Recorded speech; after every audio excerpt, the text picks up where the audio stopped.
The champagne flutes caught the dining room light like tiny prisons, each one reflecting the same carefully orchestrated celebration that had played out dozens of times before.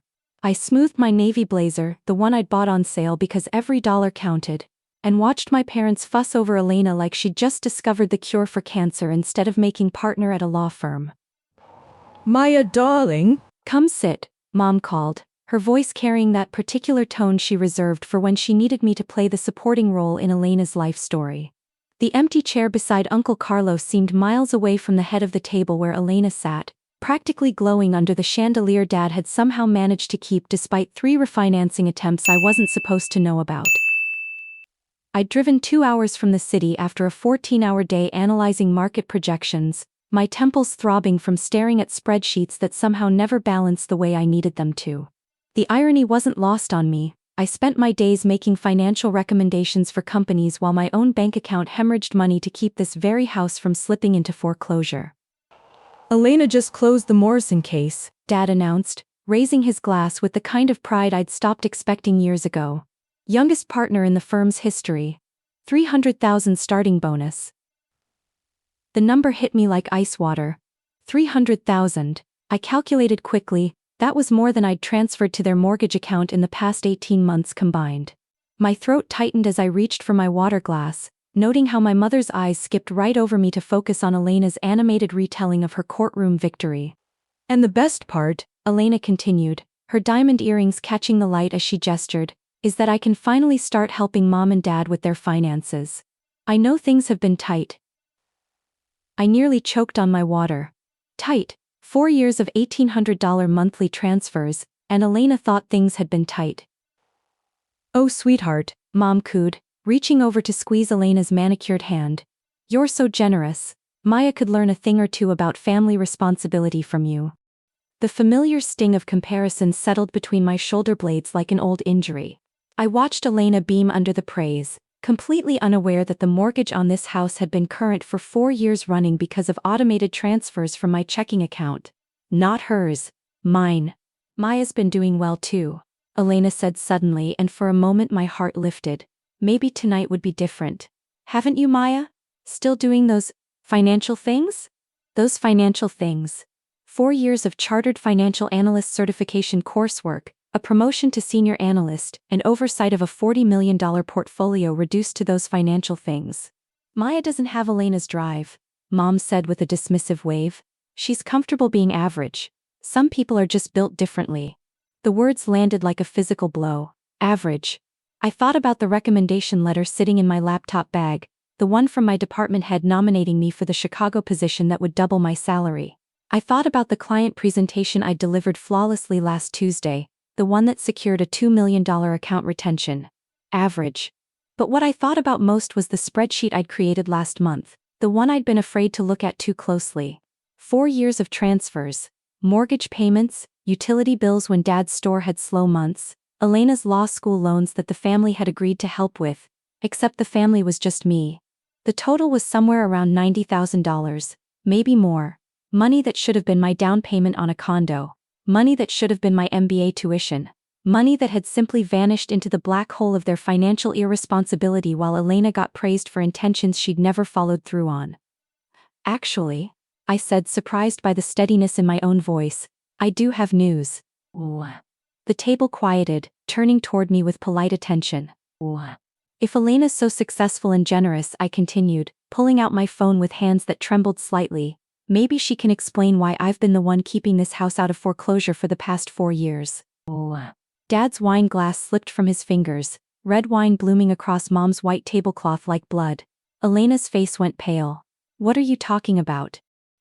I opened my banking app, the one I usually checked in private shame, watching my savings account shrink month after month. But tonight, I turned the screen toward the table. $87,432. That's how much I've transferred to your parents' mortgage account since 2021. The silence stretched like a wire about to snap. Uncle Carlos leaned forward, squinting at my phone screen. Aunt Patricia's fork clattered against her plate. "Maya," Mom said, her voice carrying a warning edge. "This isn't appropriate dinner conversation." "When is it appropriate?" I asked, standing up so fast my chair scraped against the hardwood. When Elena gets credit for helping when she's never sent a penny. When you tell everyone I lack drive while I'm literally paying for the roof over your heads. Elena stared at me like I'd spoken in a foreign language. Maya, I had no idea. Mom and Dad told me they were helping you because your salary wasn't enough to.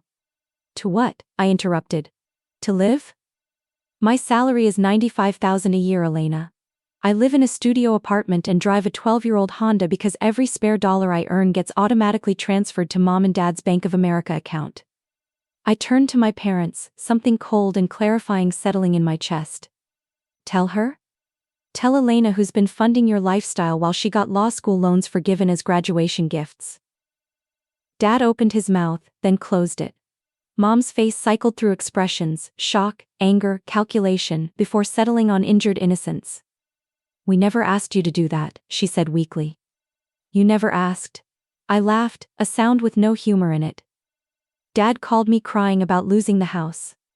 You sent me the foreclosure notice. You said Elena was too busy with school to help, but if I could just pitch in temporarily until things got better. That was 4 years ago.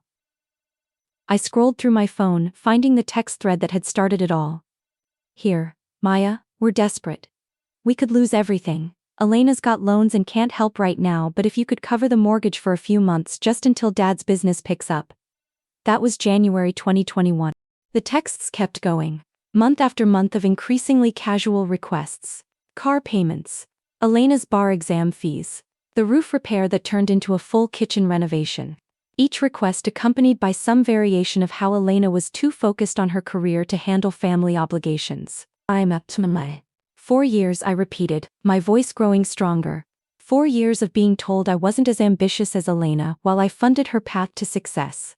4 years of having my achievements minimized while you praised her for potential generosity. Elena reached across the table toward me.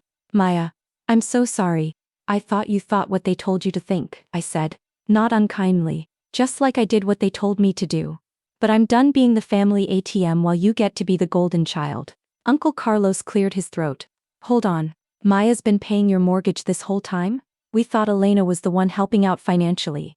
Because that's what they told everyone, I said, looking around the table at faces ranging from shocked to embarrassed. Elena's the successful one. Maya's just average. Maya just does those financial things. Maya doesn't have Elena's drive. I set my phone on the table with more force than necessary. Well, average Maya has driven herself into debt keeping this family afloat. Mom tried one more time. Honey, you're being dramatic. We're family. Family helps each other. But a family acknowledges each other, I shot back. Family doesn't erase one daughter's sacrifices to celebrate the other daughter's success. I grabbed my purse from the back of my chair. I'm done helping.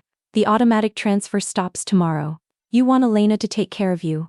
Great, time for her to prove that generosity you keep talking about. I turned to leave, then stopped. Elena was crying silently, makeup smearing under her eyes. For a moment I almost wavered. Then I remembered 4 years of studio apartment living while they renovated their kitchen. 4 years of telling myself I couldn't afford graduate school while Elena's loans disappeared like magic. 4 years of being invisible in my own family. Oh yeah. Maya, wait, Elena called. I paused at the dining room doorway. I don't blame you, Elena, but I'm done sacrificing my future for theirs. 3 days later, Daniel and I sat in my favorite coffee shop. I'd called in sick to work for the first time in 2 years, spending the morning at my bank canceling the automatic transfer that had defined my financial life since my mid-20s. How do you feel? Daniel asked, studying my face with the careful attention he usually reserved for complex code debugging. Terrified, I admitted, and angry, and guilty. I stirred my latte, watching the foam swirl. My phone buzzed, another text from Mom, the 15th since Sunday night. This one was different from the angry demands and guilt trips. This one just said, "Can we talk?"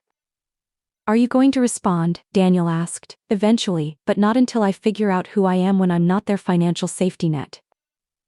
The bell above the coffee shop door chimed, and I looked up to see Elena scanning the room. When she spotted me, her face crumpled with relief. She approached our table hesitantly, like she was approaching a wounded animal. Maya, can I sit? I gestured to the empty chair, noting that she looked exhausted. The golden glow from Sunday night had faded, leaving dark circles under her eyes and stress lines I'd never noticed before. I've been thinking about what you said, Elena began, her voice smaller than I'd ever heard it. I went through my text, Maya, 4 years of them explaining why they couldn't attend my events because they were dealing with Maya's financial crisis. They told me you were struggling, that your job wasn't stable, that they were constantly bailing you out. She pulled out her phone, scrolling through messages. Look at this. Can't make your law review celebration, Elena? Maya needs help with her rent again. That was the night you transferred $2,500 for their anniversary cruise. The coffee in my mouth turned bitter. They'd poisoned Elena against me while taking my money. They'd isolated us from each other, making her think I was a burden while making me think she was selfish. I called them yesterday. Elena continued. Asked them to explain the transfers you showed us. Mom tried to say you were exaggerating, that it wasn't as much as you claimed, so I asked them to show me their bank statements. And Dad, hung up on me. Mom said it wasn't my business how they managed their finances. Elena's laugh held no humor. Their finances that you've been managing for 4 years. Daniel leaned forward. What are you going to do? Elena looked at me directly for the first time since sitting down. I'm going to fix this. I have money now. Real money. I can take over the mortgage payments while they figure out their situation. And Maya. She reached across the table, her hand covering mine. I'm going to make sure everyone knows what you did for our family, what you sacrificed. Something loosened in my chest. A knot I hadn't realized I'd been carrying. Elena, you don't have to jest. Yes, I do. They used us against each other. Her voice gained strength. I'm done being their golden child if it means you have to be their scapegoat. 2 weeks later, I walked into my boss's office with a letter I'd revised 17 times. Margaret looked up from her computer, reading glasses perched on her nose, salt and pepper hair pulled back in the efficient bun that had intimidated junior analysts for 15 years. Maya, you look different. I feel different. I placed the letter on her desk. I'd like to formally request consideration for the Chicago position. Margaret raised an eyebrow. I thought you weren't interested in relocating. I had family obligations that prevented me from considering it seriously. Those have been resolved. She opened the letter, reading silently. The Chicago job represented everything I'd deferred for 4 years. A senior director position, a salary that would let me buy property instead of paying someone else's mortgage, and most importantly, distance from the family dynamics that had kept me small. This is excellent work, Margaret said finally, setting the letter down. Your portfolio performance has been consistently outstanding, and the Henderson account specifically requested you for their next audit. She leaned back in her chair. Between you and me, Maya, I've been wondering when you'd realize you're too good for this position. What do you mean? You've been operating at a senior director level for 18 months. The Chicago office needs someone who can handle complex institutional clients, and frankly, you're the best analyst I've worked with in 20 years. She smiled. When can you start? 6 weeks later, I stood in my new Chicago apartment, a 1-bedroom with exposed brick windows that faced east toward the lake.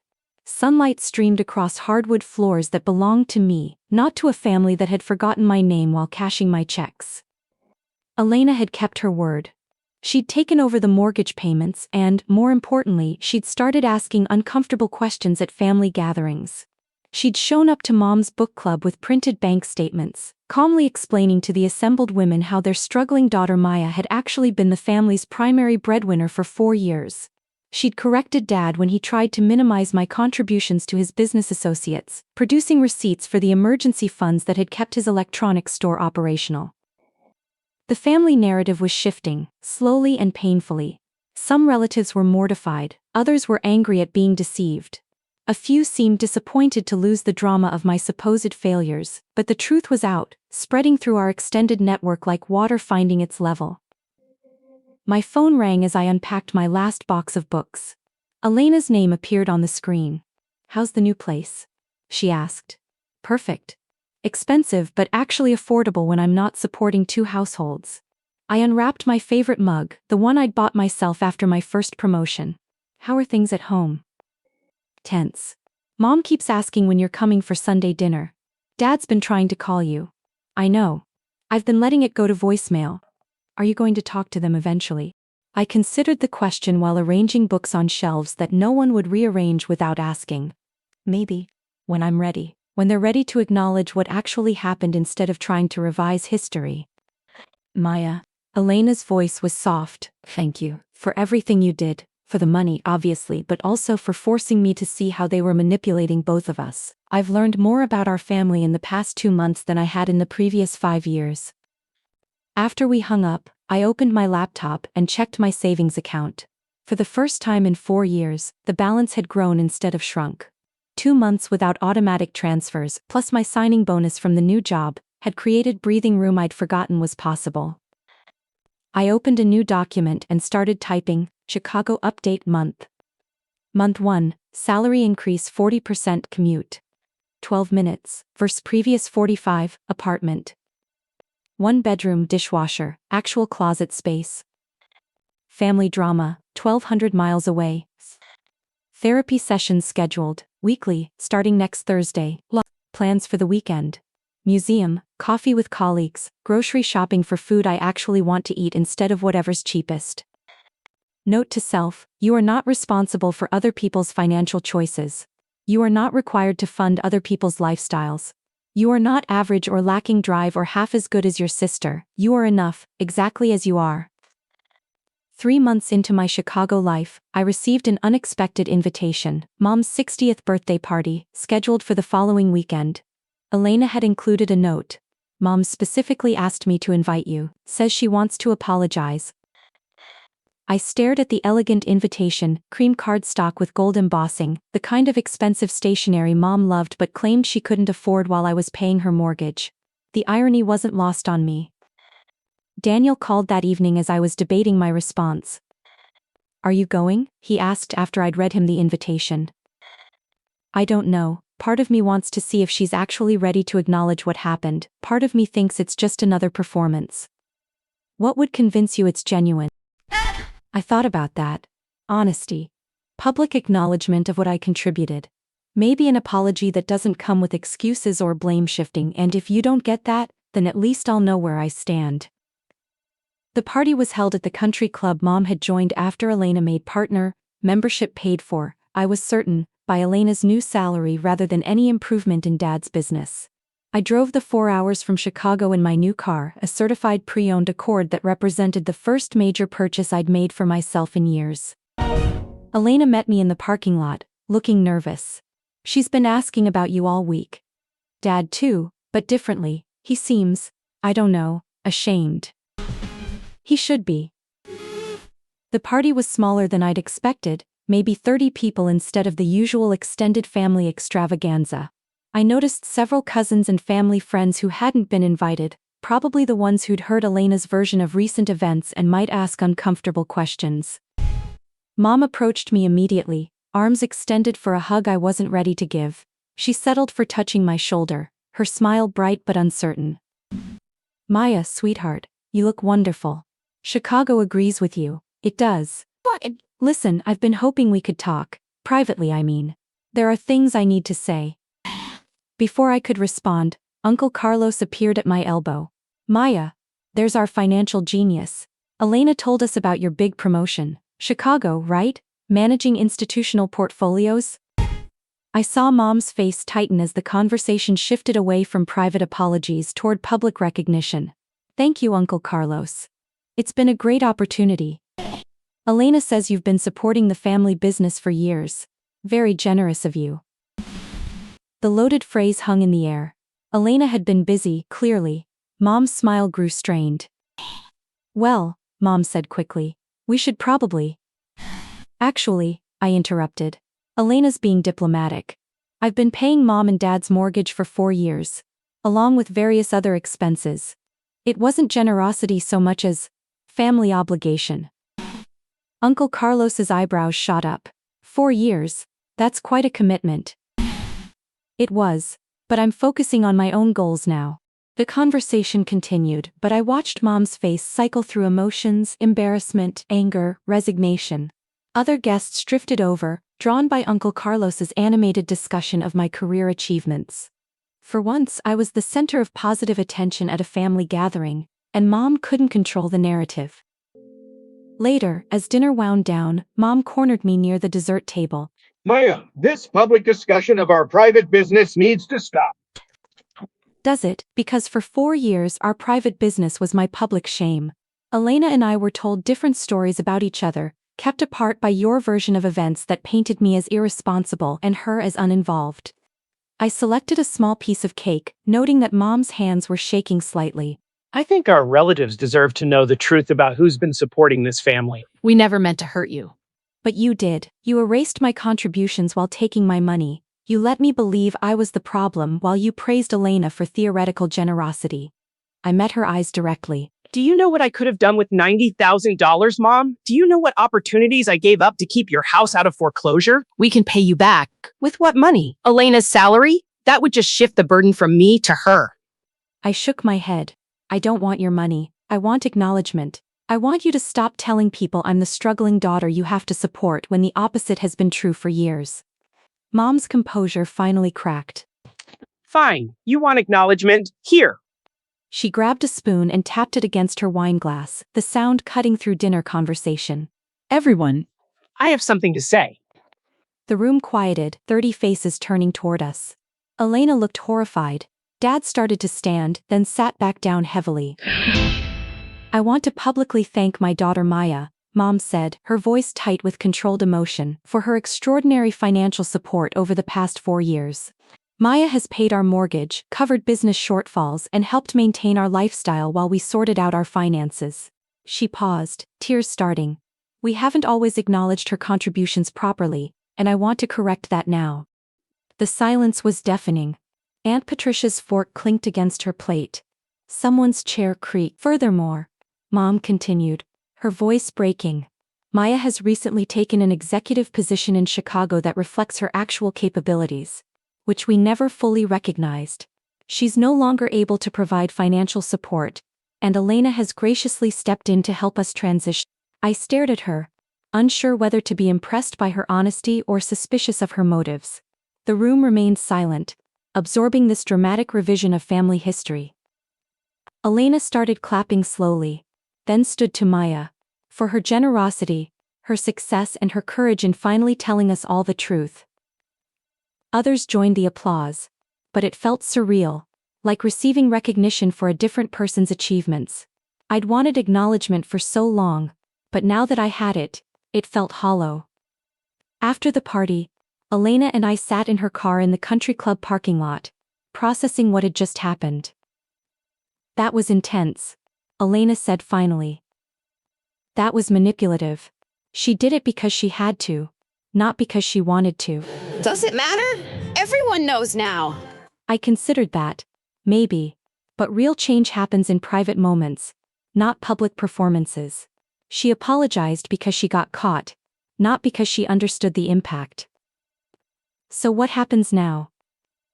Now I go back to Chicago, and build a life that doesn't depend on their approval.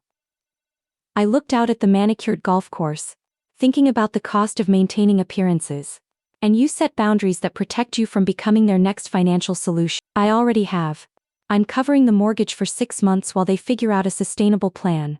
After that, they're on their own. Saturday evening, I walked into the community center, carrying a manila folder thick with documents and a laptop bag slung over my shoulder. The room buzzed with conversation. Maybe 60 people gathered around tables decorated with photos of Elena's achievements. A banner hung across the front, celebrating Elena Rodriguez, our family's success story. Elena spotted me immediately and rushed over, her face pale. Maya, what are you doing here? What I should have done months ago. I squeezed her hand. Don't worry, this isn't about you. Dad was at the microphone, mid-speech about family values and supporting each other through difficult times. Mom sat at the head table, beaming as he talked about Elena's quiet generosity and selfless sacrifice to keep our family together. And while some family members struggled to find their footing, Dad continued, his eyes finding mine across the room. Elena stepped up without hesitation, taking on the burden of our mortgage payments and ensuring we could stay in our family home. The room filled with appreciative murmurs, several relatives nodded approvingly. I recognized faces from years of family gatherings where I'd been the cautionary tale, the daughter who couldn't quite measure up to Elena's potential. I walked toward the front of the room, my heels clicking on the linoleum floor. The conversations gradually died as people noticed my approach. Dad's voice faltered as I reached the microphone area. Excuse me, I said, my voice carrying clearly through the sudden silence. I'm sorry to interrupt, but I think there's been some confusion about family history that needs to be cleared up. Mom's face went white. Maya, this isn't the time or place. Actually, this is exactly the time and place. I set my laptop on the nearest table and opened the manila folder. Since this celebration is about honoring the person who saved our family home, I think everyone should know who actually made those mortgage payments. The room was completely silent now. Elena stood frozen near the back, her hands pressed to her mouth. I pulled out the first document. Bank of America Mortgage Account Statements, 2021 through 2025, 4 years of payment history. I held it up so people could see the official letterhead, every single payment made by electronic transfer from my Wells Fargo checking account. Gasps rippled through the crowd. Uncle Carlos stood up from his table. What is she talking about? I opened my laptop and connected it to the projector Dad had been using for Elena's photo slideshow. Within seconds, my banking interface filled the screen behind me. This is my online banking history, I announced, scrolling through 4 years of transfers. $1,800 every month. Sometimes more when Dad's electronics store had slow quarters. Total amount $91,647. The number hung in the air like an accusation.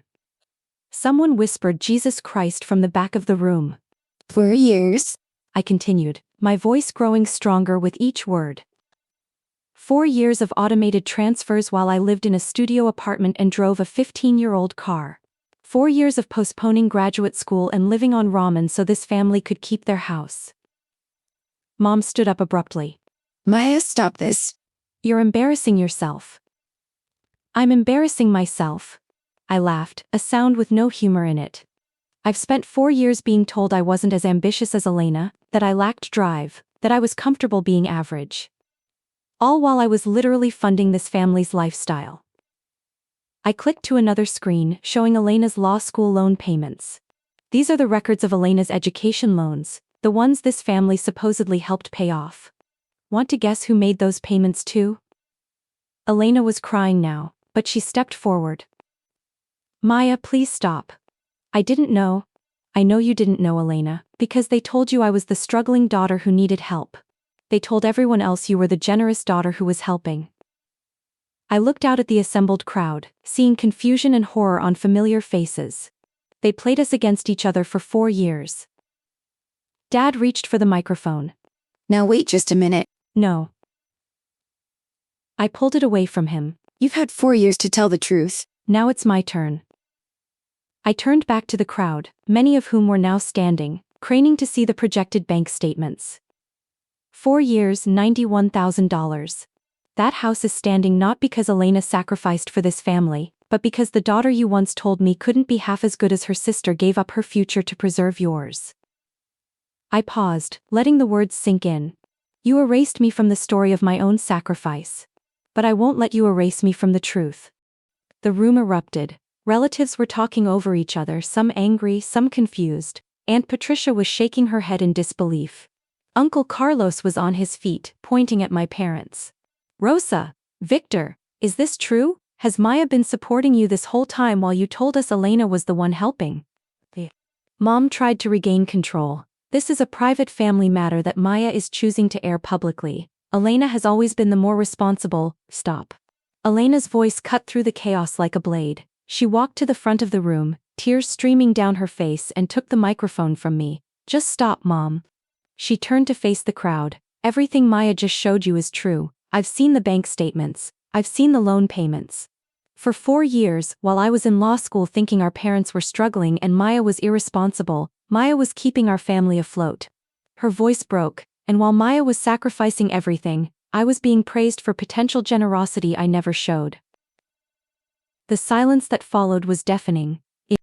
Elena looked directly at our parents. You lied to both of us. You made me think I was better than my sister while she was giving you everything. You made her think she wasn't enough while she was being more than enough for all of us.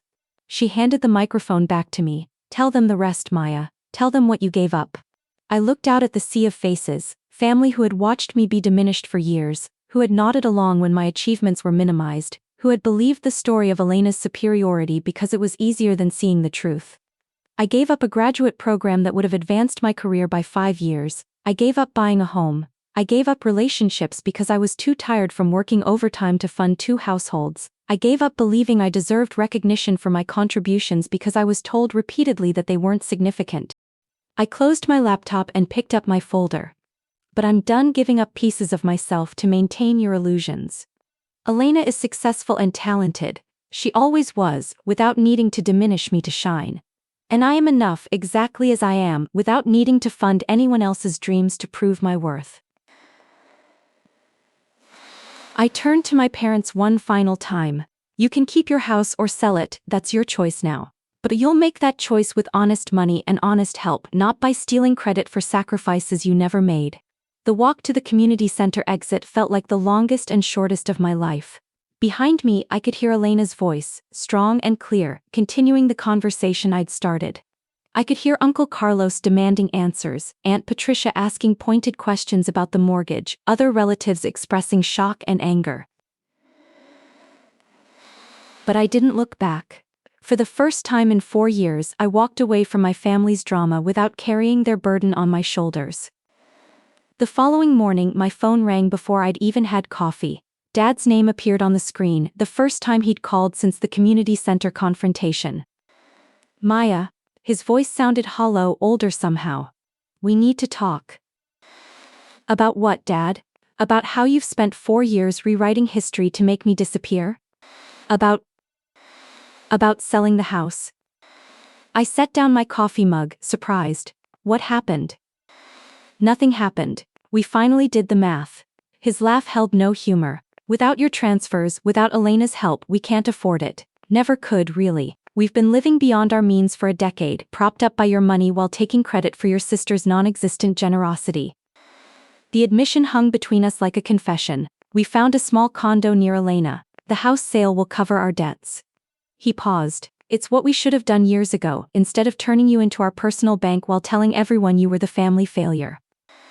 I looked out my Chicago apartment window at the lake, thinking about the truth finally surfacing after years of being buried under their lies. How do you feel about downsizing?